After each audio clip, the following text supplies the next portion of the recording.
Continuar con algunas cuestiones que hemos hablado amablemente con Chantal Mouffe anoche y plantearles a ustedes un poco la idea general en la cual yo trabajo. Yo pertenezco a la casta. Yo soy la casta del PSOE español. Ahí lo miro a mi compañero Diego. Una cosa que quiero también recordar y saludar a mi amigo y compañero de universidad, al otro Diego, que hace muchos años que no nos encontramos y fíjate qué casualidad encontramos aquí en Ecuador. Así que ha sido un gusto retomar la relación después de tantos años. Entonces yo pertenezco a la casta, y la casta significa la casta del PSOE, que se le va a hacer, uno tiene cosas buenas y malas. Entonces yo, que he trabajado, he hecho la primera tesis doctoral sobre Ernesto Laclau en España, en el año 2000, empezamos en el 98 y terminamos en el 2001, me decían, bueno, ¿y ese Ernesto Laclau tiene algún valor académico? Eso me lo preguntaban a mí en mi tesis doctoral, en mi defensa de tesis doctoral. Y bueno, dice quién lo conoce, ¿no? Yo trabajaba los textos de Chantal Mouffe y Ernesto Laclau, y en ese momento era un gran desconocido. ¿Y por qué lo sigo trabajando? ¿Por qué sigo trabajando los pensadores?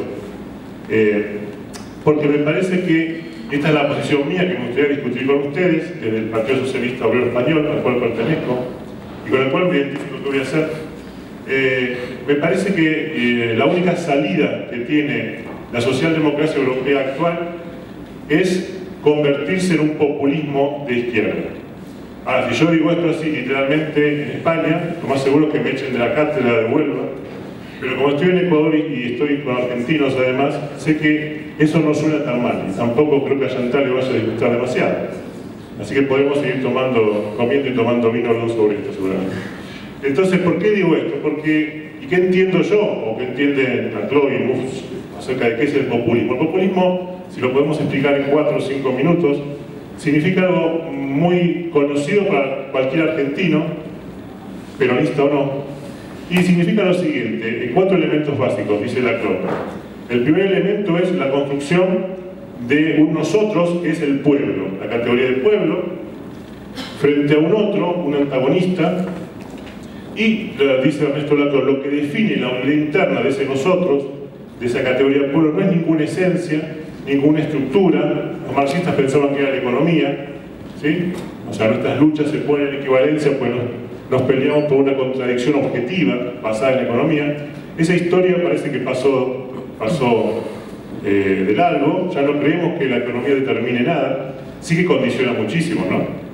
Pero no determina las relaciones sociales, no determina, como decían los marxistas, mecánicamente la lucha de clases, y por lo tanto el populismo es una categoría que permite entender el pueblo como un nosotros que se construye discursivamente, se construye discursivamente y se construye a partir de oponernos al otro. O sea, lo que tenemos en común, y esto es una idea de Laclau que me parece interesante, es lo que nos une es el espanto y no ninguna esencia común que tengamos. El espanto quiere decir que estamos en contra de los pelucones, Ecuador, estamos en contra de los buitres, Cristina, estamos en contra de la casta, Podemos. Es decir, estamos siempre construyendo un nosotros a partir de negar, antagonizar con ese otro, ¿no? Ese otro que parece que nos quiere comer, que nos quiere fagocitar, que nos quiere destruir. Y en esa relación consiste la relación antagónica, digamos, ¿no? Poder construir un nosotros frente a ese otro, pero lo fundamental, y esto es lo esencial para entenderlo, no hay un fundamento interno, no hay una estructura que determine la organización de ese nosotros. Por lo tanto, es una construcción política. Y por lo tanto, cuando hablamos de construcción política, decimos, ha habido un corrimiento, digamos, desde la idea economicista, determinista del marxismo, hacia una construcción discursiva, política, pragmática.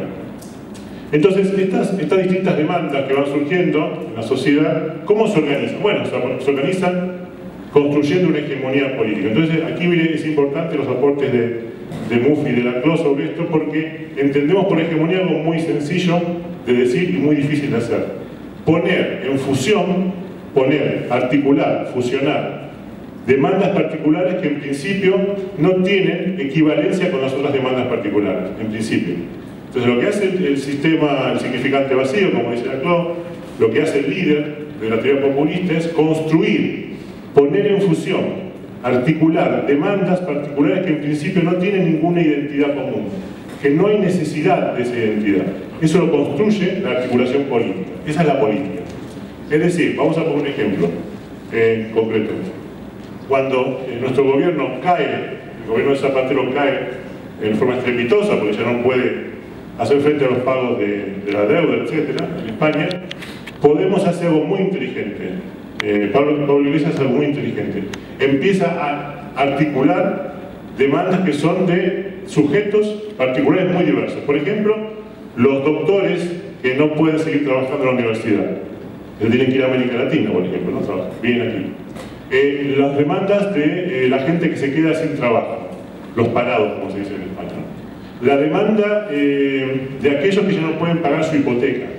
Entonces empieza a decir que todos esos particulares somos un nosotros común frente a la casta, frente al sistema financiero, frente a Europa y frente a Merkel.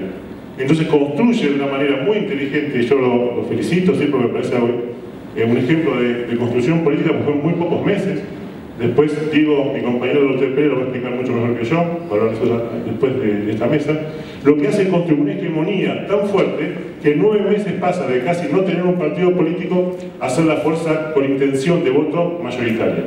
Eso pasó hace un año atrás.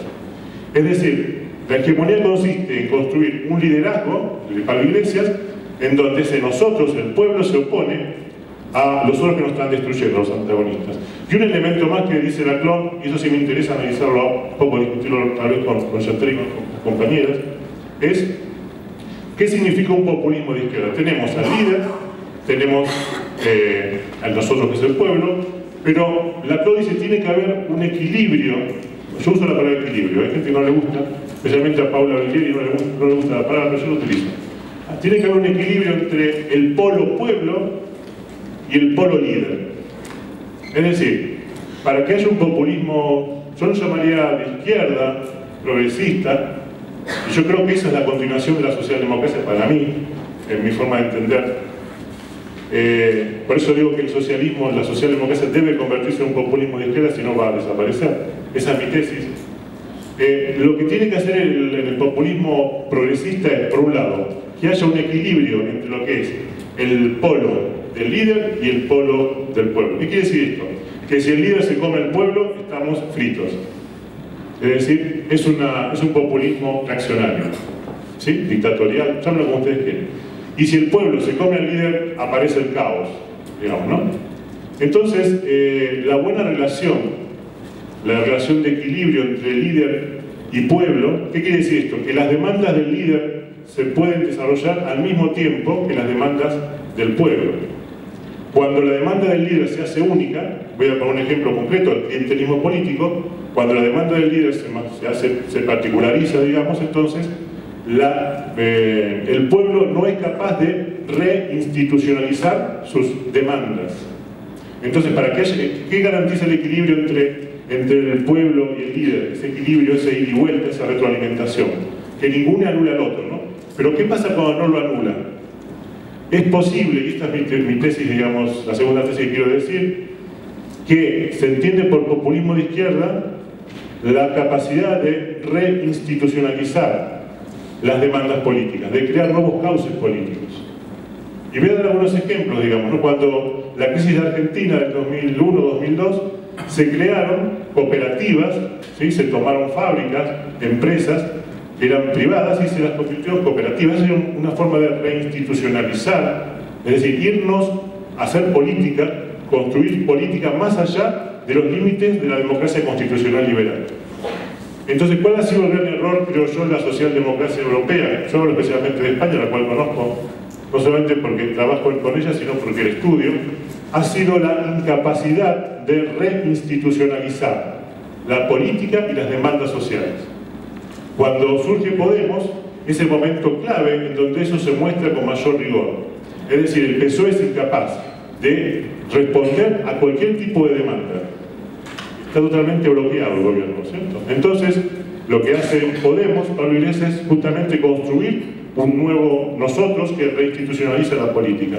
Crea nuevas formas de participación, utiliza los medios internet, las redes sociales, cosa que el PP y el PSOE eran incapaces de hacer hasta ese momento.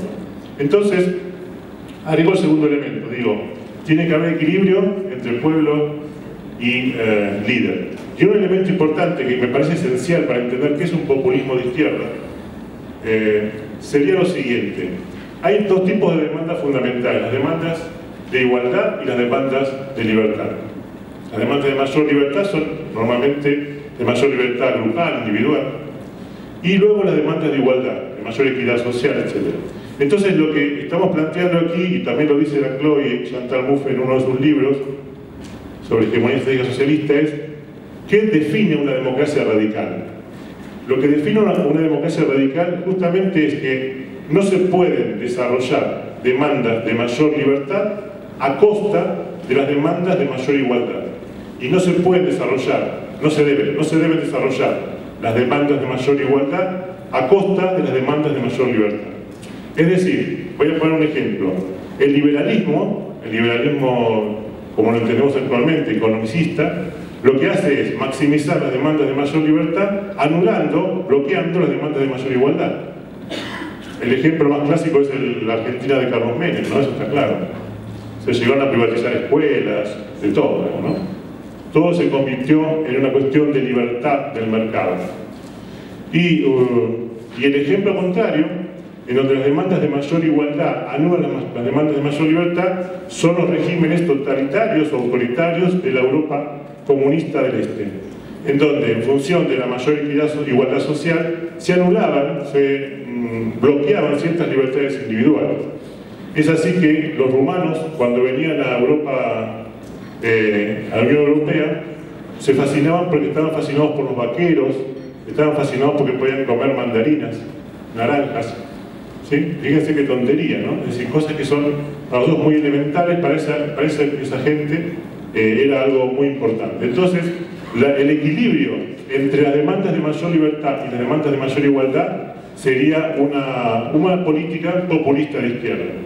Y para ir terminando con esto, me parece que es esencial que la izquierda socialista, retome justamente esta idea populista latinoamericana. ¿Qué significa esto? Que es posible articular nuevas demandas de los nuevos sujetos sociales, que es necesario articularlas, pero teniendo en cuenta este equilibrio entre las demandas, entre la mayor libertad posible y la mayor igualdad posible, construyendo líneas antagónicas que no terminen destruyendo los consensos europeos. Y esto es a veces el límite, tal vez la diferencia mayor, y esto para discutirlo también con Chantal, entre la posición del Podemos y la posición del PSOE, ¿no? Yo quiero decir con esto dos cosas. Quiero decir que le viene muy bien al PSOE el populismo que está desarrollando, luego positivamente, Podemos. Le viene muy bien al PP el populismo que está desarrollando Ciudadanos, que es el otro grupo, un populismo de derecha, ¿no? Ustedes ya lo conocerán. Le viene muy bien ¿por qué? Porque los quita de sus lugares, les obliga a reinstitucionalizar las prácticas políticas y les obliga a reinstitucionalizar las prácticas y las demandas sociales. Por lo tanto, poder desarrollar una política socialdemócrata con éxito en Europa debería necesariamente contar con las políticas populistas. Pero, ¿cuál es el límite? Bueno, y aquí el límite es algo que a mucha gente le pone nervioso, que es el tema del consenso. Yo no creo que el consenso sea algo racional, puramente racional. Sabemos ya, y Mario Bunge tiene muchísimos trabajos sobre eso, acerca de cómo se construye la conducta, y la mayor parte de la conducta, las decisiones son no racionales, es decir, son emotivas, y por lo tanto el consenso tiene todo eso junto, tiene lo racional y tiene lo emotivo mezclado, entremezclado, y normalmente están los intereses que rodean esas cuestiones emotivas y racionales, ¿no? Entonces digo con esto lo siguiente, me parece que la gran diferencia, la gran línea divisoria entre Podemos y el PSOE, entre el populismo de Podemos y el PSOE, es que Podemos iría mucho más lejos, o sea, intentaría romper ciertos consensos europeos que el PSOE no se atrevería a realizar. Entonces, ¿cuál es la salida más interesante para mí de la socialdemocracia contemporánea? Es justamente lo que está pasando en Inglaterra, con una parte del Partido Laborista que está propiciando una reintervención del Estado en la política, una reapropiación por parte de las fuerzas públicas de los elementos que conducen a que la economía funcione mejor. Es decir, volver a estatizar cosas que parecían impensables, ¿no?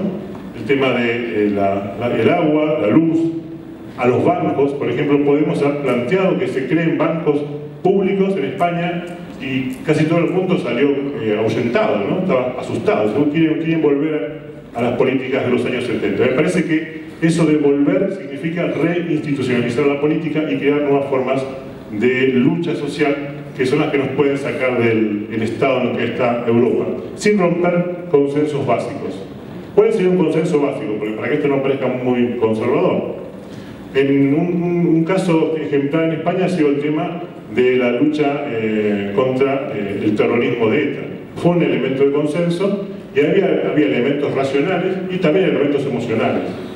Fundamentalmente, si te matan a tu hermano o a tu padre, eso es un elemento emocional muy fuerte, pero también está la cuestión de cuáles son los límites de la política, ¿no? Eso sería un elemento muy positivo. Otro elemento positivo es la identidad, construir no solamente un mercado europeo, sino una identidad europea, y eso es lo que está en jaque, digamos. ¿Por qué? Porque el liberalismo ha convertido a Europa en un gran mercado, pero en donde la construcción política e identitaria ha quedado anulada. Y ese sería el trabajo nuevamente de la izquierda, revalorizar los aspectos identitarios, políticos, culturales de la Europa de los 27 por lo menos. Esa sería un poco la posición nuestra y por supuesto revitalizar el rol del Estado. Por lo tanto, y para ir cerrando con esto, me parece estupendo la aparición de Podemos porque o moviliza o quita al PSOE de su lugar estatizado, aburguesado, digamos, ¿no? O el PSOE terminará desapareciendo como en muchos países de Europa en la actualidad. Muchas gracias.